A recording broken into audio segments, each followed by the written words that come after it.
beliau Presiden Prabowo itu mempunyai pendekatan yang realistis mengenai ini. Ya, realistis dalam arti apa? Sekarang ini memang satu-satunya opsi di atas meja adalah mengenai Board of Peace. Ya, kan tidak ada opsi lain. Jadi begini, pertama saya agak surprise ya. Kenapa? Karena kita cukup banyak dengar cerita mengenai kalau pertemuan dengan presiden yang satu arah, gitu ya, top down ya. Tapi yang saya lihat hari ini saya surprise karena suasana totally open. Waktu mulai itu agak kesan kesan menahan diri gitu ya. Tapi waktu beliau mulai dengan penjelasan yang sangat open gitu ya, mulai terbuka dengan diskusi yang sangat terbuka, very candid, right? Dan diskusi ini tidak ada batasannya, tidak ada yang bilang kita tidak boleh nanya ini, tidak boleh nanya itu ya. Tapi sangat terbuka dan diskusi ini dua arah nih, jadi bukan satu arah ya. Dan waktu diskusi ini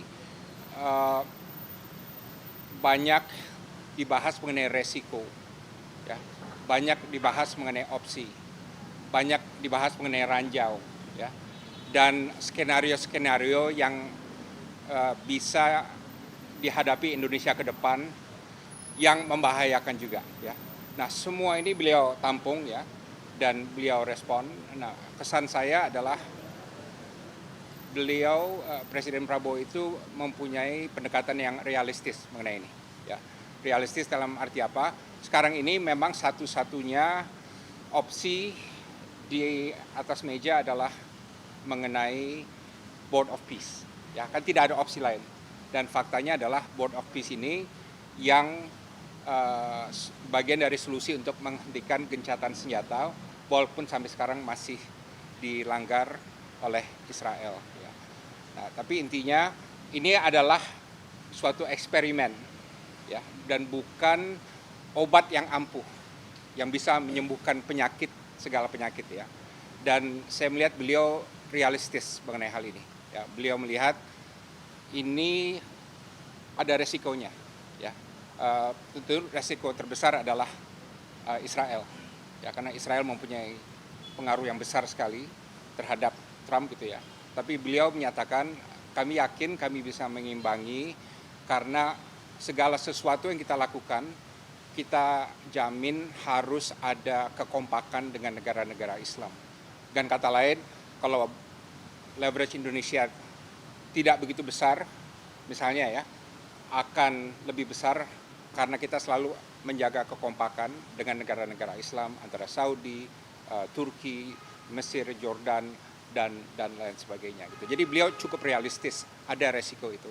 Tapi yang saya paling suka dan ini align juga dengan posisi Foreign Policy Community of Indonesia adalah bahwa kita masuk dengan hati-hati dan terus berpegang pada opsi untuk bisa keluar kalau ini bertentangan dengan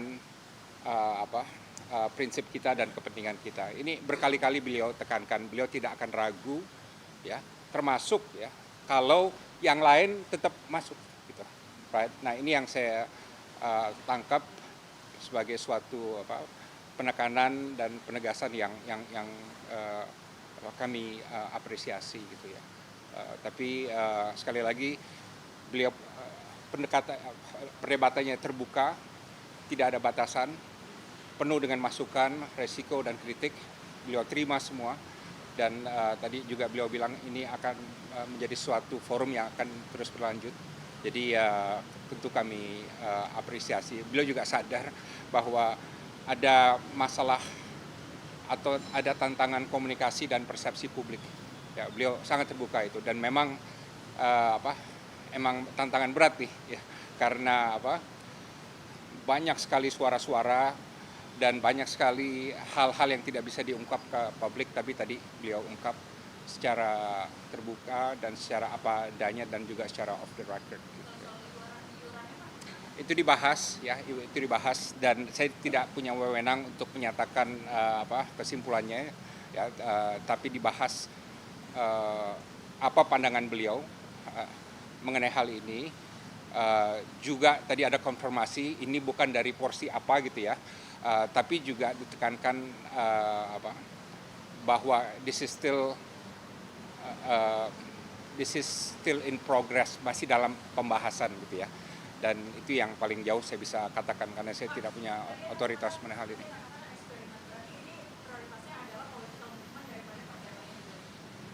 Ini adalah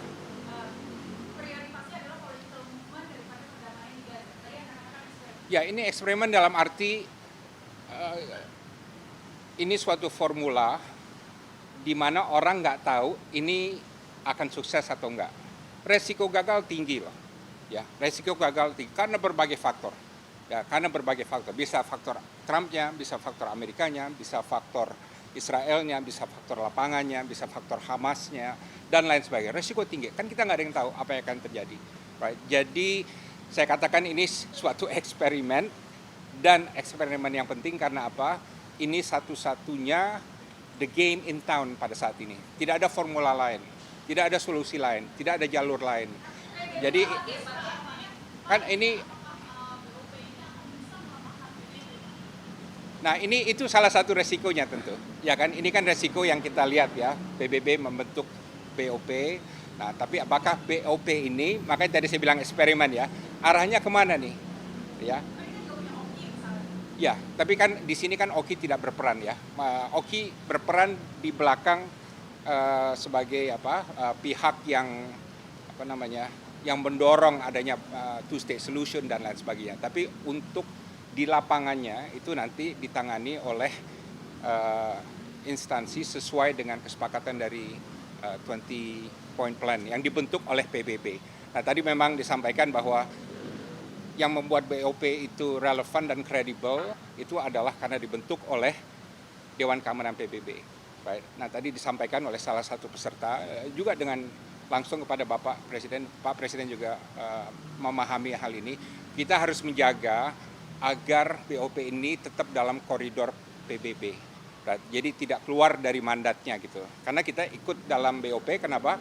Karena ada mandat PBB. Ya kan, termasuk juga nanti pengiriman pasukan perdamaian gitu ya.